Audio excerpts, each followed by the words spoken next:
नमस्कार, स्वागत है आपका संसद टीवी पर। मैं हूं मनोज वर्मा और आप देख रहे हैं हमारा खास कार्यक्रम मुद्दा आपका।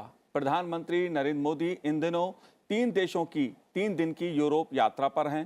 पहले दिन जर्मनी में उनका व्यस्त कार्यक्रम रहा। मंगलवार को प्रधानमंत्री नरेंद्र मोदी डेनमार्क के दौरे पर हैं। ये दौरा खास तौर पर महत्वपूर्ण है। डेनमार्क, आइसलैंड, फिनलैंड, स्वीडन और नॉर्वे के प्रधानमंत्रियों के साथ दूसरे भारत नॉर्डिक शिखर सम्मेलन 2022 में भारत के प्रधानमंत्री नरेंद्र मोदी के नेतृत्व में आर्थिक सुधार, शोध, तकनीक, जलवायु परिवर्तन, रिन्यूएबल एनर्जी जैसे विषय फोकस में रहेंगे। नॉर्डिक देश भारत के लिए रिन्यूएबल एनर्जी, डिजिटलकरण और इनोवेशन में महत्वपूर्ण भागीदार हैं। भारत नॉर्डिक शिखर सम्मेलन पर बात करेंगे, इसे समझने की कोशिश करेंगे, क्योंकि अमेरिका के अलावा भारत एकमात्र ऐसा देश है जिसके साथ नॉर्डिक देशों की शिखर स्तरीय बैठकें होती हैं। इसलिए इस मुद्दे पर चर्चा करना और इसे समझना जरूरी है। चर्चा करने के लिए खास मेहमान हमारे साथ जुड़े हुए हैं। पूर्व राजदूत अनिल वाधवा जी हमारे साथ जुड़े हुए हैं। अनिल जी, आपका स्वागत है संसद टीवी पर।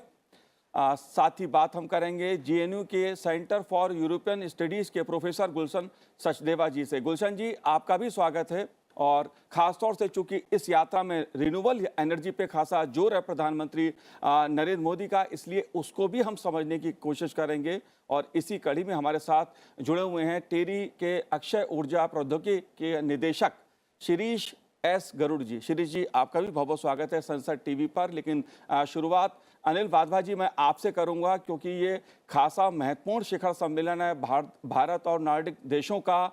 ये नॉर्डिक देशों की जो भूमिका है वो क्यों महत्वपूर्ण है? भारत के साथ जो कूटनीतिक रिश्ते हैं इनके साथ, या व्यापारिक रिश्ते हैं इनके साथ, इन देशों के साथ, वो क्यों महत्वपूर्ण है? और इस शिखर सम्मेलन का महत्व जो है वो क्यों है इस समय पर? देखिए, भारत की जो कमिटमेंट है इनोवेशन और डिजिटाइजेशन में, और उसके जो फ्लैगशिप प्रोग्राम हैं जैसे मेक इन इंडिया है, स्टार्टअप इंडिया है, डिजिटल इंडिया है, क्लीन अप इंडिया है, इन सभी में नॉर्डिक देशों का बहुत बड़ा योगदान पहले से ही रहा है। पिछले कुछ सालों से हमने देखा है कि जो क्लीन टेक्नोलॉजीज हैं या मैरीटाइम सॉल्यूशंस हैं, या फिर बंदरगाह का मॉडर्नाइजेशन है, फूड प्रोसेसिंग हो, लाइफ साइंसेज हो, कृषि का क्षेत्र हो, स्मार्ट सिटीज हो, और ग्रीन टेक्नोलॉजीज, एजुकेशन और हेल्थ केयर, इन सभी में नॉर्डिक कंपनियां भारत में अच्छी तरह से बड़े संख्या में काम कर रही हैं। और भारत से भी कई कंपनियां इसी तरह से नॉर्डिक कंपनीज में काम कर रही हैं, और आगे चलकर ये जो कोऑपरेशन है ये ज्यादा बढ़ेगी। इसी के चलते पहली जो समिट हुई थी 2018 में, उसमें कई सारे मुद्दों पर एक सहमति बनी थी भारत और नॉर्डिक कंट्रीज के बीच में।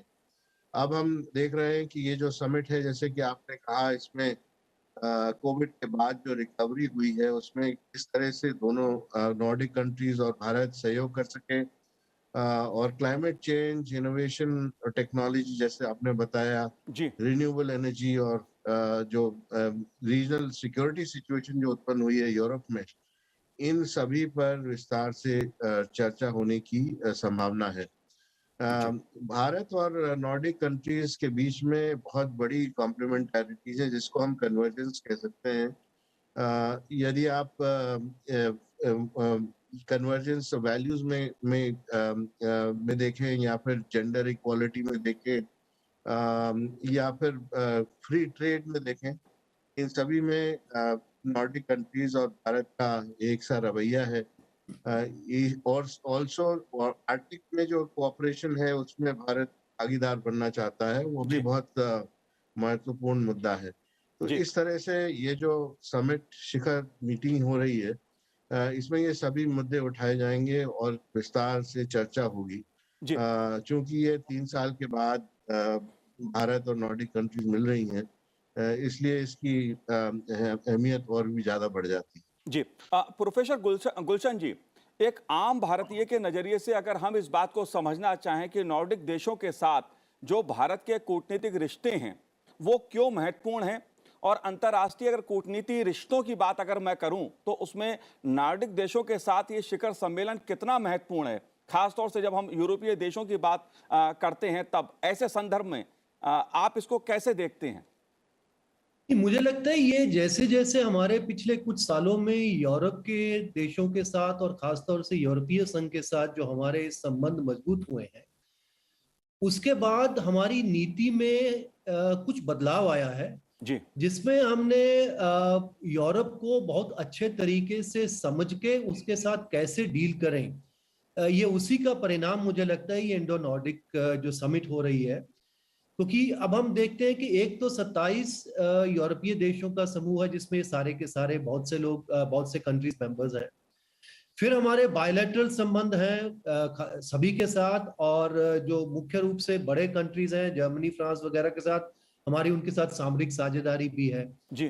फिर उसके बाद हमने ये तीसरा दौर, जो तीसरा डायमेंशन उसकी अगर हम देखते हैं, तो ये एक नई, मुझे लगता है भारत की विदेश नीति जो यूरोप की तरफ हम उसमें मोड़ लिया है कि कुछ ऐसे देश जिसके एक ऐसे गुट है जिसका कुछ खासियत है उसके अंदर, और उनके साथ एक अलग तरीके से as a group of countries हम उनके साथ डील कर रहे हैं। जी। अब जैसे अगर आप ये देखें 5 कंट्रीज, ये बड़े इंटरेस्टिंग कॉम्बिनेशन है। उसमें से 5 में से अगर आप देखें तो 3 कंट्रीज जो हैं वो ईयू के मेंबर हैं। आइसलैंड और नॉर्वे ईयू के मेंबर नहीं हैं। नॉर्वे ने 2 बार ट्राई किया, रेफरेंडम में लोगों ने नहीं माना, आइसलैंड ने एप्लीकेशन दिया फिर वापस ले लिया। उसके बाद ये अगर यूरोजोन के अंदर देखें तो सिर्फ फिनलैंड को छोड़ के बाकी कोई कंट्री यूरोजोन का हिस्सा नहीं है। उसमें इवन स्वीडन और डेनमार्क जो उनके मेंबर हैं ईयू के, वो भी उसके मेंबर यूरोजोन में नहीं है। उसके बाद जो है शेंगेन एरिया है, उसके अंदर पांचों के पांचों मेंबर हैं। उसके बाद अगर हम नेटो देखते हैं, 3 कंट्रीज जो हैं जो नेटो के फाउंडिंग मेंबर्स हैं, जी। आइसलैंड है, नॉर्वे है, और लेकिन जो 2 इंपॉर्टेंट कंट्री है यहाँ पे, स्वीडन और फिनलैंड, वो नेटो के हिस्सा नहीं है अभी। हालांकि यूक्रेन के संबंध में वो भी नई बातचीत चल रही है कि शायद वो भी कोशिश में है कि हम भी वहां पे नेटो के मेंबर बन जाएं। और उसके अलावा इनकी अपनी एक अलग नॉर्डिक काउंसिल है। तो हालांकि इनकी अगर आबादी हम देखें तो 25-26 मिलियन की आबादी है, जो हमारे, आप ये समझ लीजिए कि पंजाब या हरियाणा से भी छोटे ये देश होंगे जी। सारे मिला के 5 देश। लेकिन उसके बावजूद भी जो है 2 ट्रिलियन डॉलर के करीब इनकी जो है अर्थव्यवस्था है। और जितने आप देख लीजिए दुनिया के अच्छे खासे जो इंडेक्स है, चाहे वो इनोवेशन इंडेक्स हो, चाहे वो ह्यूमन डेवलपमेंट इंडेक्स हो, ट्रांसपेरेंसी की बात है, फ्रीडम की बात है, डेमोक्रेसी की बात है, सभी के ऊपर मुझे लगता है जितने भी रैंकिंग्स हैं उसमें ये सारे के सारे कंट्रीज बहुत टॉप पे आते हैं। अब बात यह है कि देखने की कि अगर वो इतने प्रॉस्परस कंट्रीज हैं, छोटे छोटे देश हैं, और भारत एक विकासशील देश है और इतना बड़ा देश है, हमारे उनके साथ कैसे क्या हित मिल सकते हैं। जी। अब बात यह है कि जैसे एम्बेसडर वाधवान ने बताया, ये कुछ बिल्कुल भले ही छोटे कंट्रीज हों, लेकिन कुछ तकनीक इनके पास ऐसी है, कुछ इनके प्रोसेसेस ऐसे हैं कि इन्होंने बहुत माहिरता हासिल कर दी है कुछ इलाकों, कुछ एरियाज के अंदर, कुछ सेक्टर्स के अंदर। तो क्या हम उनके साथ अपनी कंपनीज को, हमारे अपने सिस्टम्स को उनके साथ जोड़ सकते हैं? अब हम पिछले 2-3 सालों में हमने आइडेंटिफाई ये किया है कि उनकी जो कुछ टेक्निक्स ऐसी हैं, चाहे वो क्लीन इंडिया के साथ हम जोड़ पाए, गंगा को साफ करने के तरीका है, रिन्यूएबल्स के, तो जितने हमारे सारे फ्लैगशिप प्रोग्राम्स हैं उनके अंदर कहाँ काफी हद तक हम देख रहे हैं कि उनकी भागीदारी हो सकती है। तो इसका मतलब जो टेक्निक उन्होंने, जो नॉर्डिक सोल्यूशन वहां पे नॉर्डिक कंट्रीज में इजाद किए हैं, क्या हम उसको एक बड़ा स्केल देके भारत में यूज कर सकते हैं कि नहीं कर सकते हैं? यही हम एक अच्छा एक्सपेरिमेंट, एक अच्छे तरीके से कोशिश कर रहे हैं पिछले 2-3 साल से। हमारा पहला जो सम्मेलन हुआ था 3 साल पहले, और अब ये दूसरा सम्मेलन होने जा रहा है। तो ये सब चीजों के ऊपर ही कोशिश की जा रही है, लेकिन हमको ये भी नहीं भूलना चाहिए कि वो एक अलग किस्म की सोसाइटीज हैं, अलग किस्म की इकोनॉमीज हैं, बिल्कुल प्रॉस्परस इक्वल सोसाइटीज हैं, और उनके सिटीजन्स का अपने गवर्नमेंट के ऊपर बहुत ही ट्रस्ट है। तो वो सारे के सारे सोल्यूशन को हम बड़े स्केल में भारत में कैसे लाए, क्या उसके चेंजेस किए जाए, उसी के बारे में सारी बातचीत पिछले 2-3 साल से कोशिश की जा रही है, और मुझे लगता है उसमें काफी हमको जी कुछ अच्छे परिणाम भी मिल जी सकते बिल्कुल हैं। जी। बिल्कुल बिल्कुल प्रोफेसर गुलशन जी, जाहिर तौर पे प्रधानमंत्री नरेंद्र मोदी जी की जो विदेश नीति रही है, जो भारत की विदेश नीति रही है, उसमें छोटा देश हो या बड़ा देश हो, भारत अपने हितों के साथ दूसरे देशों के साथ संबंध बेहतर, चाहे वो आर्थिक स्थिति में हो या कूटनीतिक दृष्टि से हो, बेहतर करने में जुटा हुआ है। और वो नॉर्डिक देशों के साथ, अगर आपने बात जैसे कि उनके पास खास तकनीक हैं अलग अलग क्षेत्रों में, अक्षय ऊर्जा की बात मैं करूं तो वो भी एक अपने में खासा बड़ा एक मुद्दा इन देशों के साथ बन जाता है। श्री जी, आप कैसे देखते हैं प्रधानमंत्री नरेंद्र मोदी की जो इस नॉर्डिक देशों के साथ शिखर सम्मेलन है, इसको आप कैसे देखते हैं? क्योंकि खासतौर से जो नवीकरणीय ऊर्जा है उसके बारे में खासतौर पर जिक्र इसका हो रहा है, उल्लेख हो रहा है, फोकस उस पर है, आप कैसे देखते हैं? भारत का फोकस अभी रिन्यूएबल और नवीकरणीय ऊर्जा के ऊपर काफ़ी है। आप जानते हैं कि हमारा टारगेट अभी 500 गीगावाट एनर्जी, रिन्यूएबल एनर्जी का है। जी कॉप 26 में माननीय प्रधानमंत्री जी ने पंचामृत योजना जाहिर की, उसमें भी रिन्यूएबल का काफ़ी बड़ा योगदान रहेगा। और जलवायु परिवर्तन के एक अहम मुद्दा है, और जिसके जरिए अभी नेट ज़ीरो एमिशन का टारगेट सब देश कर रहे हैं। उसमें भारत ने भी 2070 का टारगेट रखा है। तो ये सब जो हो रहा है, तो इसीलिए इसके लिए एक दो चीज़ें बहुत ज़रूरी है, एक तो इन्वेस्टमेंट्स और दूसरी टेक्नोलॉजी। जी और ये नॉर्डिक कंट्रीज दोनों के पास दोनों हैं। हर एक नॉर्डिक कंट्रीज़ की अपनी अपनी इनोवेशन है। जैसे डेनमार्क ने विंड एनर्जी में काफ़ी सालों से काम किया हुआ है, और हमारे साथ डेनमार्क के टेक्नोलॉजीज, विंड टेक्नोलॉजीज भारत में आ चुकी है पहले से ही। आइसलैंड जियोथर्मल में काफ़ी काम का आगे है। फिर हाइड्रो और हाइड्रोजन में नॉर्वे है, तो स्वीडन है। अभी इन कंट्रीज़ के साथ में हमारे बायलैटरल रिलेशंस चल ही रहे हैं, पर अगर आप उनको एक ग्रुप में इकट्ठा करके इनके साथ में उनकी अगर बातचीत होती है तो वो ज़्यादा इम्पैक्टफुल रहेगी, ऐसा हमें लगता है। जी तो उस जरिए इससे देखें तो ये शिखर सम्मेलन बहुत महत्वपूर्ण हो सकता जी है। जाहिर तौर पे दूसरा शिखर सम्मेलन है, पहले में भी रिन्यूएबल एनर्जी पे खासा फोकस था और इसमें भी रिन्यूएबल एनर्जी एजेंडे में ऊपर है। क्या पहले क्या उसके बाद क्या हुआ? जो पहला शिखर सम्मेलन था, कितना बदलाव हमें आया, कितना इन्वेस्टमेंट आया, कितनी टेक्नोलॉजी हमने ली, या क्या हुआ दोनों देशों के बीच? और आगे आप कैसे इसको देख रहे हैं? शिखर सम्मेलन के जो परिणाम उभर के सामने आने वाले हैं, आप कैसे देख रहे हैं? पहले शिखर सम्मेलन में जो फोकस था वो इनोवेशन और डिजिटल टेक्नोलॉजी पे ज़्यादा था। क्लीन एनर्जी पे था, लेकिन इतना वो नहीं था। 2018 से 2021 तक बहुत सारी चीज़ें बदल हो चुकी है। हमारे टारगेट्स चेंज हुए हैं, नए नए उपक्रम आ गए हैं, जैसे कि मेक इन इंडिया हो, प्रोडक्शन लिंक इंसेंटिव्स हो। तो उसमें देखा जाए तो कई इंडियन कंपनीज ने भी इन कंट्रीज़ में इन्वेस्टमेंट करना शुरू किया है। जैसे कि रिलायंस ने नॉर्वे की जो सोलार की कंपनी है, सोलार का REC ग्रुप है, उसमें इन्वेस्टमेंट की है। फिर और अलग अलग कंट्रीज़ नॉर्वे के साथ में हाइड्रोजन का काफ़ी बातचीत हो रही है। हाल ही में केरला स्टेट ने ग्रीन शिपिंग के ऊपर नॉर्वे के साथ में एक सम्मेलन किया था, जिसमें टेरी भी इन्वॉल्व था। वहाँ पे अभी सेंटर ऑफ एक्सीलेंस नॉर्वे के साथ बनाने की बात चल रही है। हम टेरी पिछले 10-12 साल से नॉर्वे के साथ में क्लाइमेट चेंज और रिन्यूएबल एनर्जी में काफ़ी काम कर रही है।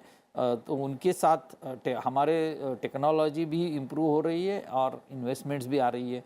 तो इस तरह से काफ़ी काम चल रहा है। डेनमार्क के साथ में अभी DST ने हाल ही में R&D के लिए MOU साइन किया है। हाइड्रोजन के एरिया में।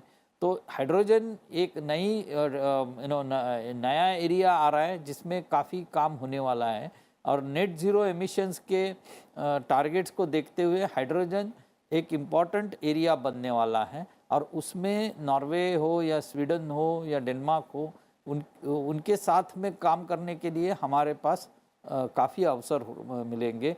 और इसीलिए ये शिखर सम्मेलन आगे जाके इसमें इन चीज़ों में ज़्यादा फोकस करेगा। और एक चीज़ है, जैसे कि नॉर्वे का फोकस है ब्लू इकोनॉमी पे, जो मरीन इकोनॉमी है, और मरीन पोल्यूशन एक बड़ा ये मुद्दा हो गया है, जी। Plastic pollution, particularly oceans plastic solution. तो उसके ऊपर मेरे हिसाब से काफ़ी चर्चा हो सकती है, और वो एक बड़ा मुद्दा इसमें उभर के आ सकता जी है। बिल्कुल। नॉर्डिक देशों के साथ भारत तमाम तरह के, चाहे नवीकरणीय ऊर्जा का मामला हो या दूसरे व्यापार से जुड़े हुए दूसरे पहलू हों, उस पर तो बातचीत कर ही रहा है। और दोनों देशों के बीच इस मुद्दे पे, चाहे डेनमार्क की बात की जाए या दूसरे देशों की बात की जाए, अलग अलग समय पर बातचीत होती भी रही है। लेकिन इस शिखर सम्मेलन पे कई दूसरे कारणों से भी नजरें पूरी दुनिया की लगी हुई हैं। अनिल बाधवा जी, मैं आपसे ये समझना चाहता हूँ एक बात, क्योंकि अमेरिका के अलावा भारत एकमात्र ऐसा देश है जिसके साथ नॉर्डिक देशों के शिखर स्तरीय बैठकें होती हैं। नॉर्डिक देश जो हैं वो कूटनीतिक लिहाज से जो वैश्विक परिदृश्य जिस तरह से बदल रहा है, जो घटनाक्रम चल रहे हैं दुनिया में, जो शिखर सम्मेलन है भारत के लिए कितना उपयोगी रहने वाला है, और इन देशों की जो भूमिका है वो कितनी महत्वपूर्ण आप देखते हैं भारत के साथ? जैसा कि हमने अभी चर्चा करी, जो नॉर्डिक कंट्रीज हैं, इसमें हमें यह देखना है कि इसमें इकोनॉमीज की कितनी एडवांसमेंट हुई है। और अगर हम पूरे ईयू से तुलना करें, क्योंकि हमारा रुख यूरोप की तरफ है, उसमें नॉर्डिक कंट्रीज को देखें तो ये सबसे एडवांस्ड इकोनॉमीज को रिप्रेजेंट करती हैं यूरोप में। और जो पोटेंशियल है भारत का इनके साथ इकोनॉमिक स्फीयर में, जो अपनी रिलेशनशिप बढ़ाने का, तो वो उसमें ज़्यादातर पोटेंशियल जो है वो रियलाइज नहीं हो पाया है अभी। कुछ पिछले सालों में हमने देखा कि भारत में भी काफ़ी सारे इनोवेशन के स्टेप्स लिए गए हैं और काफ़ी रिफॉर्म हुए हैं भारत की इकोनॉमी में, जो कि नॉर्डिक कंट्रीज में और ईयू में और दुनिया के दूसरे देशों में वो सब भारत को एक अप्रिसिएशन की नज़र से देखते हैं। और ये जो कंट्रीज हैं, ये बड़ी टेक्नोलॉजीज, जो ऊपर के आने वाली टेक्नोलॉजीज हैं, इसमें पायनियर्स हैं। भारत को इसमें इन टेक्नोलॉजीज में एक्सपर्टीज के लिए इनकी सहायता बहुत ज़रूरी होगी। और ये जो नॉर्डिक कंट्रीज हैं वो भारत को इन इन क्षेत्रों में टेक्नोलॉजी में हेल्प कर सकती हैं। ऑल्सो हम अगर देखें कि भारत में जो रिफॉर्म्स हुए हैं, जी। तो भारत एक फास्टेस्ट ग्रोइंग इकोनॉमीज के रूप में आगे उभर कर आया है। उनके लिए भी भारत एक अनटैप्ड मार्केट है, जिसमें इनकी इकोनॉमीज आगे बढ़ सकती हैं। इसीलिए हम देख रहे हैं कि जो कंपनीज यहाँ पर काम कर रही हैं, नॉर्डिक कंपनीज, उनका जो नंबर्स है वो काफ़ी बढ़ा है। कम से कम 400 कंपनीज, 450 कंपनीज भारत में काम कर रही हैं। भारत की तरफ से भी 70 कंपनीज, प्रमुख कंपनीज जो हैं, वो नॉर्डिक कंट्रीज में काम करना उन्होंने शुरू कर दिया है। आगे चलकर, जैसे मैंने पहले भी कहा, इसकी संख्या और ज़्यादा इसलिए बढ़ेगी क्योंकि नॉर्डिक कंट्रीज के पास स्ट्रेटेजिक टेक्नोलॉजीज हैं जो भारत जी। के डेवलपमेंट में बहुत ज़्यादा सहायक हो सकती हैं। जो हमने पहली समिट में डिस्कशन किए थे, उसको अब ये दूसरे समिट में आगे बढ़ाया जाएगा। और अगर हम देखें तो डिजिटल इंडिया का रुख करें, या मेक इन इंडिया देखें, या फिर जो डिजिटल सॉल्यूशंस हैं, क्लीन टेक्नोलॉजीज हैं, और मैरीटाइम सॉल्यूशंस है, बंदरगाह का विस्तार है, फूड प्रोसेसिंग हो या फिर लाइफ साइंसेज हो, कृषि में जो नई टेक्नोलॉजीज उभर कर आई हैं, इन सब में नॉर्डिक कंट्रीज के पास ऐसी टेक्नोलॉजीज हैं जो भारत को इकोनॉमिकली आगे ले जा सकती हैं। तो मुझे लगता है कि ये समिट जो है उस तरह बहुत महत्वपूर्ण है, जी और आगे चलकर हम जब ईयू की बात करेंगे तो ये जो ग्रुप है नॉर्डिक कंट्रीज का ग्रुप ये आगे उभर कर जरूर सामने आएगा और इस बात से हम बिल्कुल सहमत हैं कि नॉर्डिक कंट्रीज की तरफ से भी काफी ज्यादा पहल हुई है भारत की तरफ। जी प्रोफेसर गुलशन, जैसे अगर मुद्दों की मैं बात करूं तो भारत में जिन मुद्दों पे प्रधानमंत्री नरेंद्र मोदी जी का जोर है, उन्हीं मुद्दों पर ये जो नॉर्डिक देश हैं ज़्यादातर उसी पे ही काम कर रहे हैं, उसी पे ही एक तरह से उनकी शक्ति उभर के सामने आती है। चाहे नवाचार की बात की जाए या क्लीन एनर्जी की बात की जाए, ग्रीन टेक्नोलॉजी की बात की जाए, ये वो क्षेत्र हैं जिस पे लगातार भारत का भी जोर है, वैश्विक स्तर पे जोर है भारत का कि दुनिया की बेहतरी के लिए जलवायु परिवर्तन की जैसे चुनौती है, उसमें क्लीन एनर्जी पे खासा जोर भारत दे रहा है। और ये नॉर्डिक देश जो हैं वो भी इसी मुद्दे पर काम कर रहे हैं। इस पहलू को आप कैसे देखते हैं?